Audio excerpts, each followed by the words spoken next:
and welcome back to the Pause podcast with me, Faye Cornhill. And me, Helen Hopkins. It's time to grab a cuppa and let's have a chat. Because today we're talking about body changes. Do we have to? Yes, because that's what it says on my card, Helen. Okay, that's the topic, I see. Do you want to go first? Oh my God, yes, I will.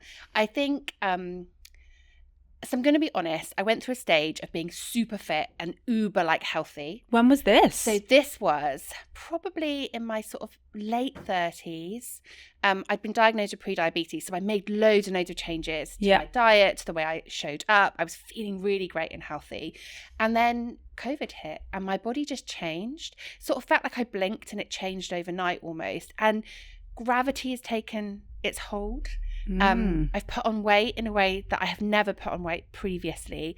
And my body definitely feels really, really different. Yeah. And obviously, there's been a lot of hormone changes, which has been part of that. What about you? Do you feel the same? Because you've always been uber fit, haven't you? You've had periods where you've been uber fit. I've had periods. I don't know if I would say uber fit, but for me. You climbed a mountain. Yeah, I did. For me, I think that was probably as fit as, I don't know. Only you can tell how fit you are. And it's a really difficult one, because I think what we have grown up with is, as women, is a lot of people having a lot of opinions about women's bodies, how they should be, how they shouldn't be, what good looks like. Yes. Depending on your age, because then that changes. This is how a 20-year-old should look in the 90s, but then that's different in the 2000s. Yeah. And I think somewhere in there is our own little narrative of what we would like for ourselves. And it's all just a bit tingle-tangled up. And I think we've got to remember that because we're in our mid-40s, the women that we saw in the fashion magazines at the time were like Naomi Campbell, Kate Moss. You know, we've come from a place where everyone was on Weight Watchers or some sort of diet, watching their weight. And actually, it's so refreshing now. Now I've got teenage girls. It's so refreshing that you see women of all sizes within media.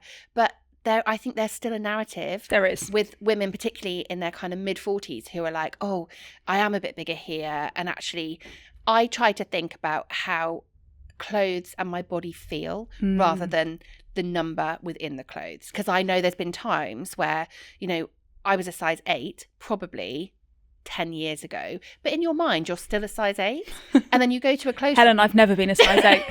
Well, you know, the equivalent of whatever you were, and you go to a clothes shop and you're getting a size 14 and you're like, how is this my reality? I've definitely had that. I had to buy a pair of 6, and by the way, 16 is the UK average, so let's not get carried away. We are talking numbers, different for everyone.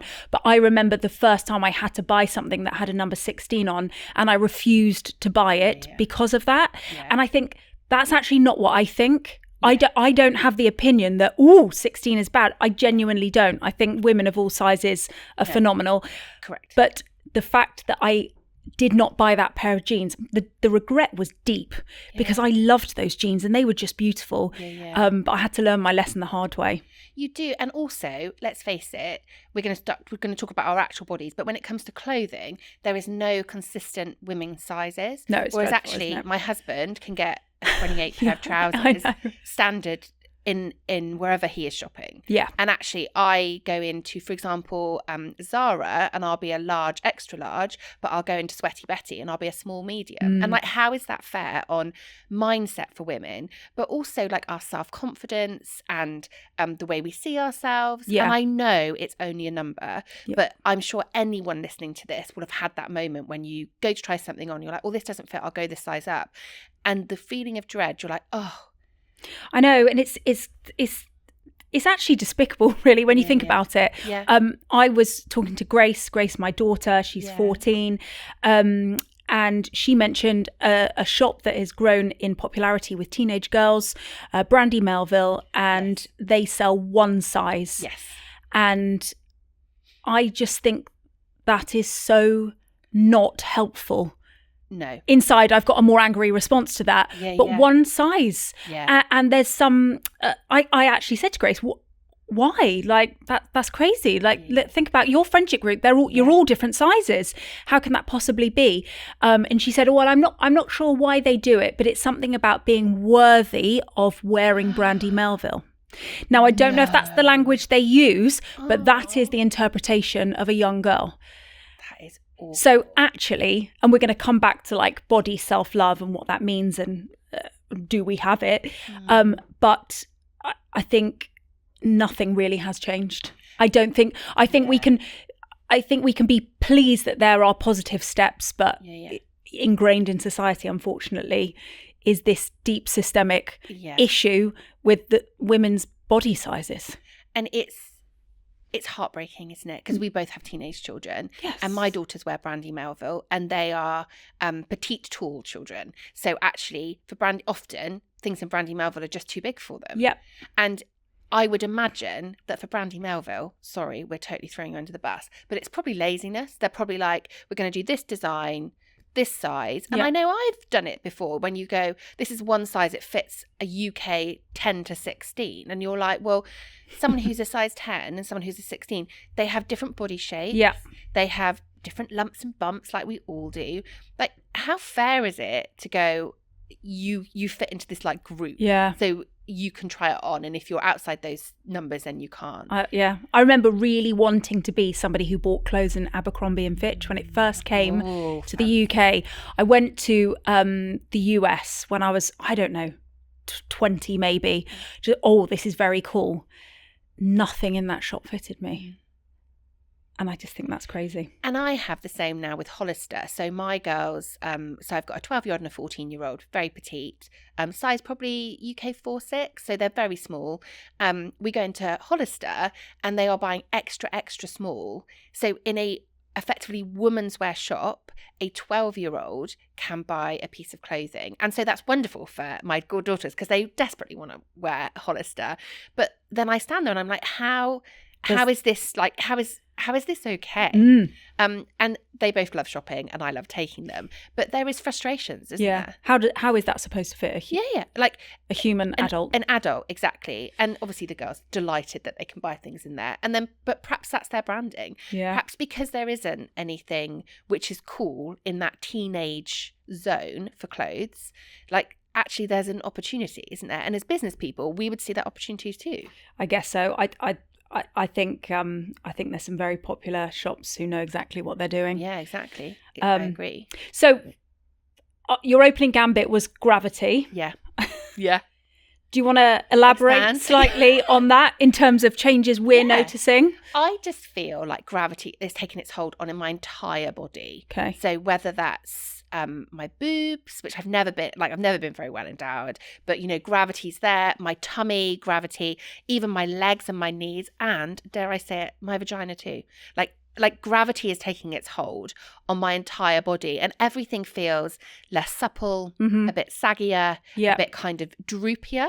Yeah. And not to a massive extent, but I'm in my mid-40s and I'm noticing it now. So like, how will that look and feel in my mid-60s, my mid-70s and beyond? Like plus 10%, plus 20%, plus 30, I don't know. Suck it Get your ruler out. I'm not sure. Yeah.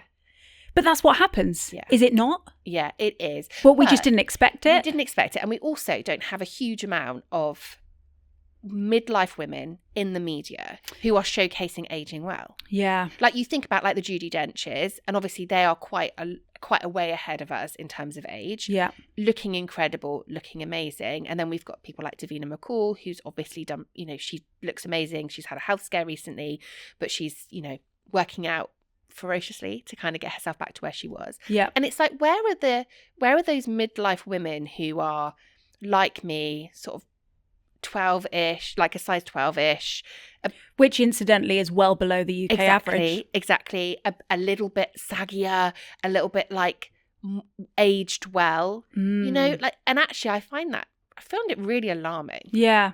I don't know if I think about it so much like body size, and I guess that's, I'm a couple of sizes up from you. Yeah. I do think it about wrinkles. Yes. So I don't worry about wrinkles, but maybe I don't know if I don't think I worry about wrinkles because actually I am like the most disciplined person with skincare and have been from a really early age. I've had like a 5-step skincare program for myself, and I love it. It's like my little bit of self-indulgence. But you do notice the arrival of new lines, and it's interesting because somebody I know, it's not somebody I know really, really well, but I see her around and her face is, I know she has Botox, and her face is so immaculate. And every time I see her, I think to myself, I wouldn't have that line there or wherever I've got one if I just did that. And I'm not judging. She is quite within her right to make her own decisions about her own body, and clearly that's what she wants to do, and go for it. But I find myself in this little spin of, should I want to improve the imperfections? And I know they're not imperfections. They're wrinkles because my skin has been on my face for 40, however many years. And like, that's quite a long time. Yeah. And it's a bit tired of being in the sun and then being in the cold and then being in the sun and then being in the cold. So quite rightly, it's a bit like, oh, tired. But should I want to care? I don't know. I mean, that ain't no one coming at my face with a needle, just to clarify. I would not let someone do that because what if it went wrong? Well, before we get all those Botox suppliers who are like, Faye, let's give you a little face. Here's an offer. Yeah. But it is a change that I've seen, the arrival of some fine lines, and I'm actually okay with it. I really am. And we had this discussion quite candidly just now before we started recording about gravity. I don't think I've really felt that as much, but I do feel like quite achy. My joints, definitely. You know when you were little and like your parents or your grandparents got up and it was like click, click, click? Or like you had to help your grandma off the sofa. I've become that. And I'm a little bit like, oh God, my back's really sore. So is that just part of the course? I think it's part of the course, but I also think it's a little bit about how we treat ourselves. So like you and your skincare, actually, because you've done that for such a long time, that's why you always look so radiant. Thanks, welcome. And actually, if whenever we're listening to this, we're like, actually, I am going to go for that daily walk, or I'm going to treat myself a little bit kinder, or I'm even going to like moisturize my legs. As we were sitting here, I was like, when was the last time I moisturized my legs? Probably last summer. I don't even know. Yeah. I used to do that every time I got out of the shower. Yeah. Now I just think, well, no one's looking at that. Well, exactly. It's habit in time, isn't it? It is, actually, maybe this kind of self-love and body changes, we should embrace the changes, but we should support ourselves to change in a beautiful, moisturized, like healthy way. Yeah. Because ultimately, I don't want to... I'm much happier in my 40s than I was in my 30s. Yeah. Loads of people say that. Now my kids are a bit older. We've got this great relationship. It's like we laugh so much. We're really close and I love that. And actually in my 30s, I was struggling to build a business. I had young children. I had 2 very poorly parents.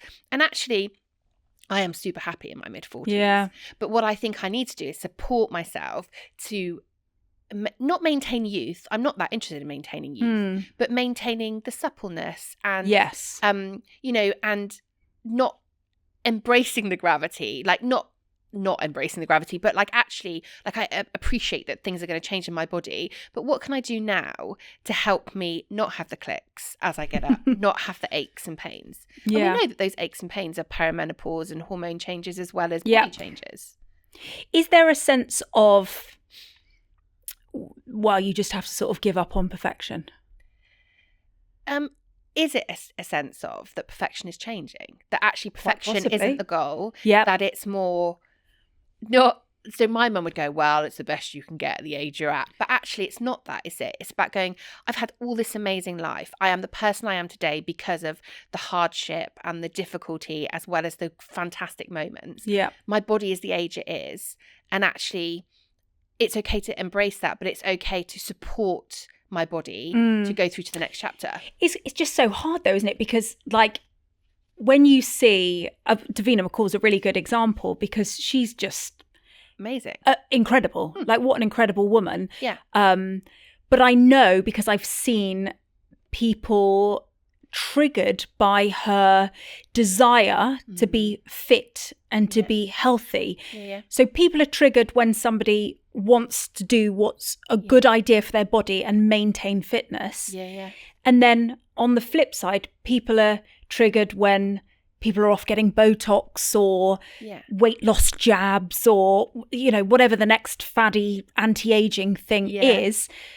So, like, people have got issue whatever you decide to do.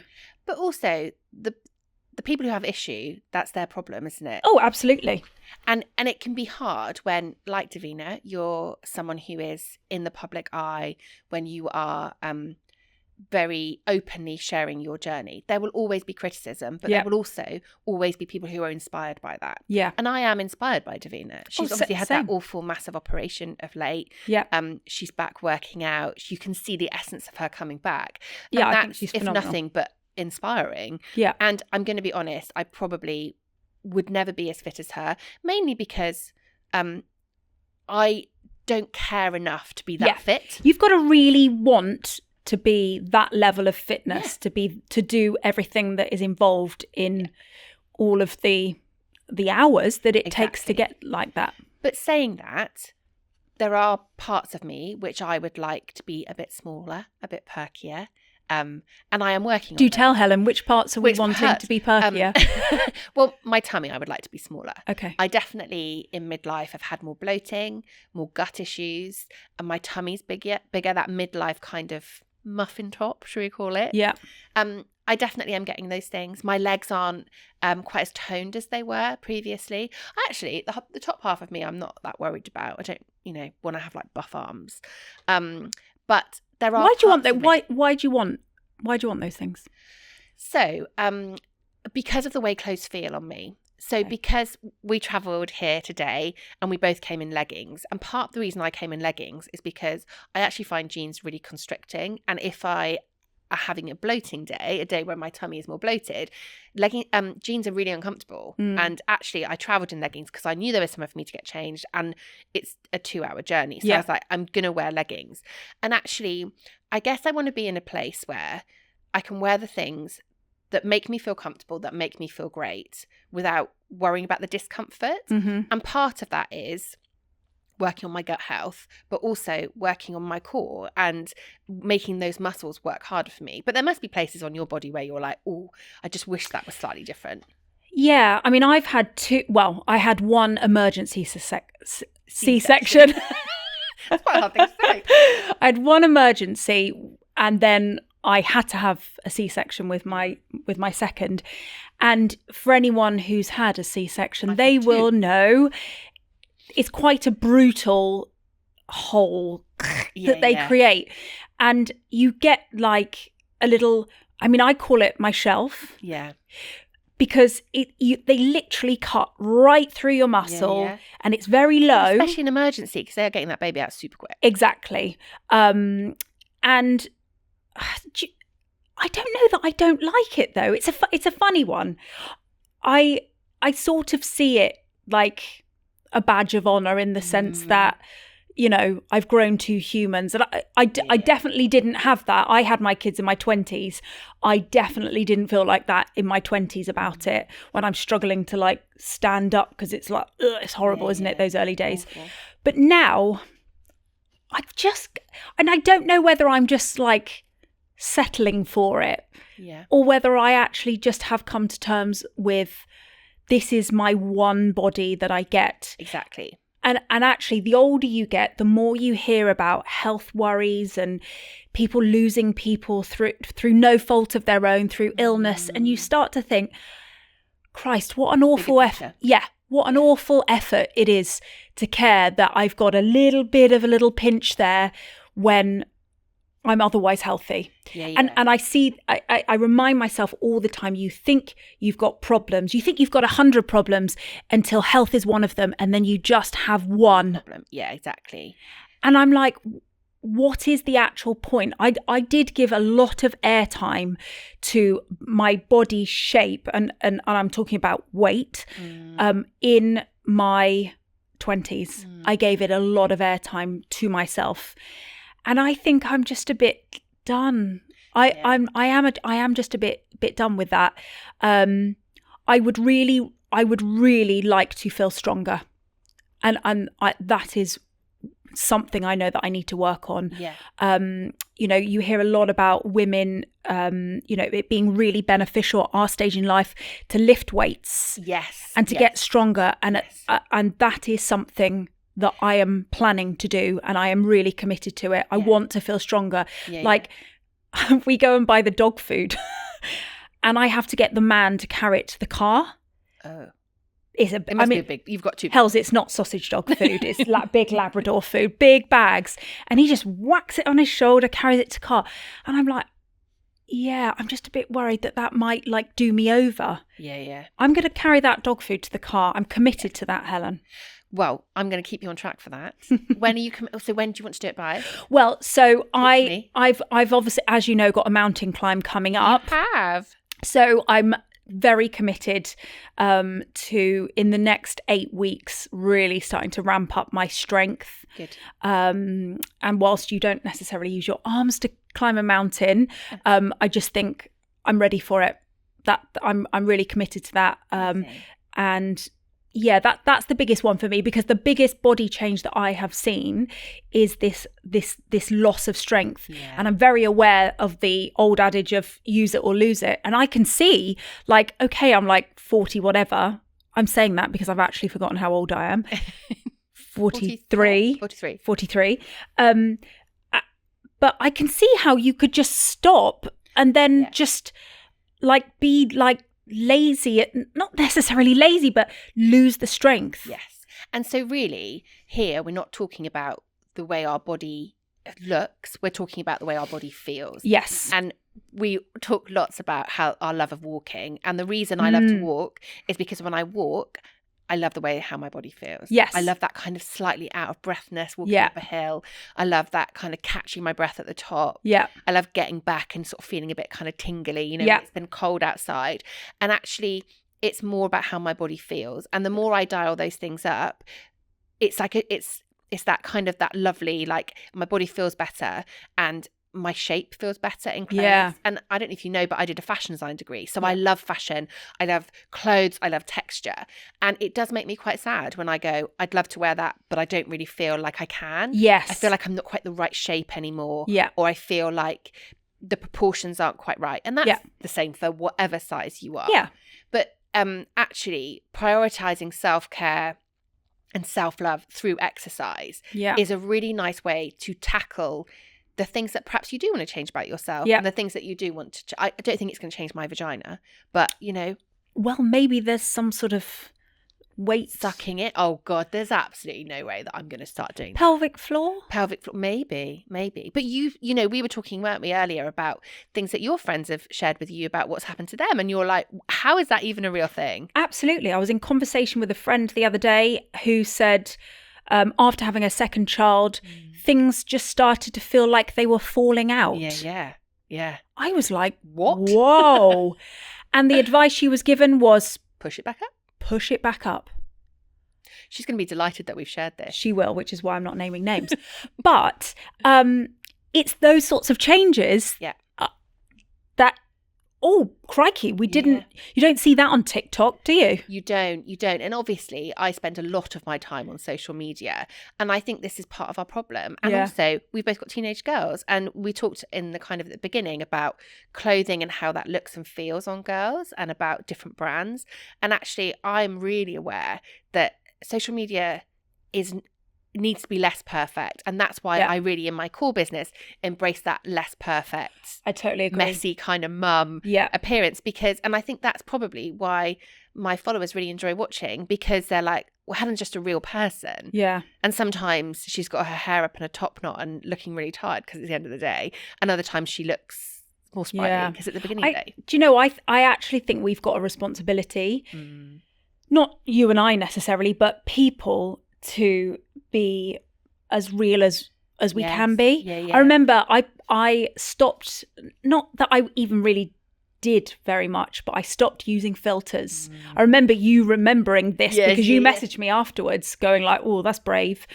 I I think we have a responsibility to each other, actually. I agree. To show up as we are, because like seeing other women our age like looking perfect makes you think, and it's not their fault, it's our internalization of their scenario, and we're making the judgment of them, actually. But you start to think, oh God, I'm the only one with a line on my forehead, or I'm the only one who's got a little bit of a pursed lip, and actually they're just using filters. Like, should we all just be like team together and just give up on those things? And I also think that one of the real problems I'm seeing on Instagram, particularly because that's where I hang out most, is the use of weight loss drugs. Like, it's terrifying. And I don't know enough about it to make an educated comment, but I do see a lot of it on Instagram. It's become very normal. Like, we all know what it is. Normal people are doing it. Same with Botox. But then, how far down that line can you go? I don't know. Everyone has to make the right decision for themselves, don't they? They do. And obviously, I've got a sizable audience on Instagram, and I know how it feels when you've got lots of people watching you. And I can totally understand why people only show the perfect side of their life. Whether you've got 5,000 followers or 500,000 followers. Like, I totally get it. I do. Because actually, you put a reel out and, 100,000 people watch it, and that's 100,000 people potentially at your best or at your worst, depending on what you're filming and what you're doing. And it's just hard, and I think women have it very differently to men. I think a really interesting episode that we could have is one where we talk about the sort of Pamela Anderson no makeup. I think we should do that. We should definitely do that, because I think that this conversation is so much bigger, and I know we've not even touched any of the questions on your lovely card that we prepped. Well, let's finish with perhaps just 30 seconds. What actions are you taking that help you feel more yourself? So I think the first action, which is an action which you have to be thoughtful about, is being kinder to myself. I'm a woman in my mid-40s. I've had 2 emergency C-sections, same as you. I have had a really difficult year, as you know, personally. I ate a lot of crisps. I had a crisp diet for 2024. Beautiful. It was delicious. A sadness diet, should we call it? And actually, I'm leaning into the things that make me feel good. The walks, the going on my walk/running machine that I never run on. The being kinder to myself.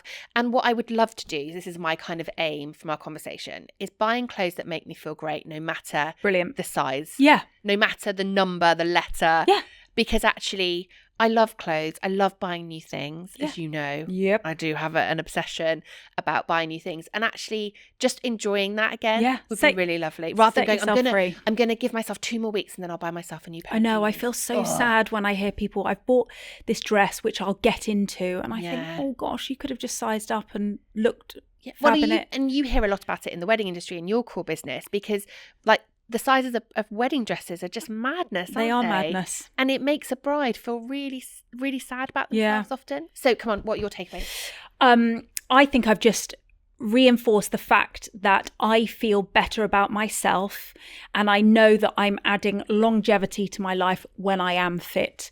I'm not talking run a marathon. I'm not talking about like crazy things. Maybe that will come when I grow in fitness, but I know that I look at my body and respect it more when it is strong. Agree. And it's stable.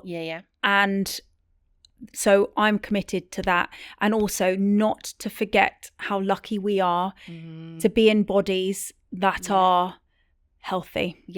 I totally agree. And we've both had recent bereavements, haven't we? Yeah. And actually, we were talking earlier about we're just very lucky to be here. We're very lucky to have our health and our families and all of that. So actually doing things that we can, that we enjoy, that promote that, I think is really good. Good. Amazing. Case closed. That went so quick. It did. There's so much more to cover. We'll come back with this again. We will do. Thank you so much for tuning in to this episode and hearing our take on body changes and things that might be useful for you. If you enjoyed this episode and you want to hear more, please like and subscribe. And we'll see you again really soon. Bye. Bye. Coming up on the next episode of the Pause podcast is a biggie: the road to HRT. And this is such an important conversation. Now, of course, we're not medical professionals, but we wanted to share with you our experience of HRT, how we got it, and the changes it's made. It's a great conversation to have. We can't wait to see you there.